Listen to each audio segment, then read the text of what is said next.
আসসালামু আলাইকুম রহমতুল্লাহ। ভারতের সাহস আসে বলতে হয়। আগে শুধু হয়তোবা ভাবতাম শুল্ক বাড়াইছে, কিছু কিছু পণ্যে বাড়াইছে, কোনো ব্যাপার না। হয়তোবা পোশাক শিল্প বা পোশাক শিল্পের কিছু কিছু পণ্যে বাড়িয়েছে, এগুলো বিকল্প বাজার দিয়ে সামলে নিতে পারবে। কিন্তু এখন দেখছি ভারতের প্রত্যেকটা শিল্পের সাথে অঙ্গাঙ্গিভাবে যুক্তরাষ্ট্র জড়িত। তারপরেও ভারত রাশিয়ার মতো দাপট দেখিয়ে ডোনাল্ড ট্রাম্পকে পাত্তা না দিয়ে সামনে এগিয়ে যাচ্ছে। অবশ্য সকলেই এটাকে নেগেটিভ দৃষ্টিতে দেখছে, কিন্তু আমি পজিটিভ নেগেটিভ দুটো মিলাইয়ে দেখছি। কেননা ভারতের এখানে এখন দুটো জিনিস হবে। একটা হলো এটা একটা শিক্ষা হবে যে আপনার কোনো একক দেশের সাথে খুব বেশি ঘনিষ্ঠ করে একেবারে পুরো বাণিজ্যটাকে তাদের সাথে করা উচিত নহে। সে দেশ ছাড়াও অন্য দেশের বিকল্প হিসাবে রাখা, এটা একটা অন্যতম গুরুত্বপূর্ণ দায়িত্ব হবে। নইলে ডোনাল্ড ট্রাম্প যে বাজে খেলায় মেতেছে, এরকম যদি বাজে খেলায় অন্য দেশগুলো মেতে ওঠে, তাহলে অর্থনৈতিকভাবে কোলাপস হয়ে যাওয়ার সম্ভাবনা আছে। কি বলছিলাম, ট্রাম্পের শুল্ক দেওয়ার জন্য থামছে না, যতদিন যাচ্ছে তত বাড়ছে শুল্কের তালিকা। এবার তার শুল্ক নীতিতে নতুন যোগ করলেন ঔষধকে। এবার ওষুধের উপরে 100% শুল্ক আরোপ করছে মার্কিন প্রেসিডেন্ট ডোনাল্ড ট্রাম্প।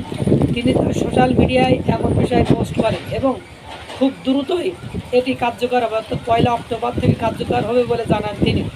যুক্তরাষ্ট্রে ঔষধ কারখানা আছে, তারা এটি থেকে বাদ যাবে। এমনটি হলে সবচেয়ে বেশি সাময়িকভাবে বিপাকে পড়বে ভারত। ভারতের ফার্মাসিউটিক্যাল পণ্যের সবচেয়ে বড় রপ্তানি বাজার যুক্তরাষ্ট্র।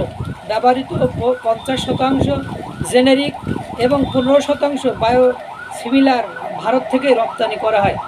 ভারতের প্রতিষ্ঠানগুলোর মোট আয়ের 30 থেকে 45% মূলত যুক্তরাষ্ট্র থেকে আসে।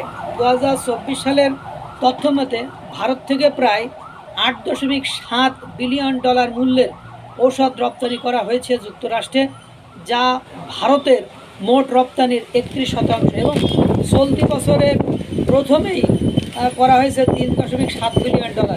ঔষধ ছাড়াও রান্নাঘরের ক্যাবিনেট পণ্যে 50%, আসবাবপত্রে 30% এবং মালবাহী ট্রাকে 25% শুল্ক আরোপ করেন।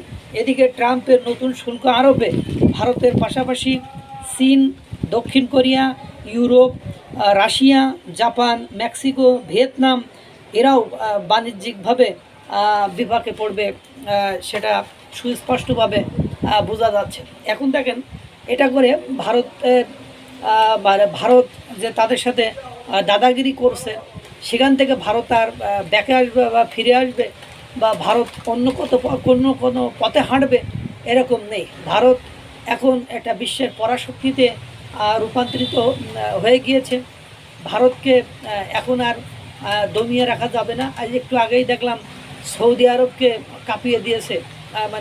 ভারত যে কোনো একটা বিষয়ে সৌদি আরবকে কাঁপিয়ে দিয়েছে ভারতের সাথে সৌদি আরবের যে বিষয়টি, এটা কারণ সৌদি আরবকে কাঁপানোর অন্যতম কারণ হলো পাকিস্তানের সাথে সৌদি একটা চুক্তি করেছে, যেটার কারণে বাধ্য হয়ে সৌদিকে কাঁপাতে হয়েছে ভারতকে।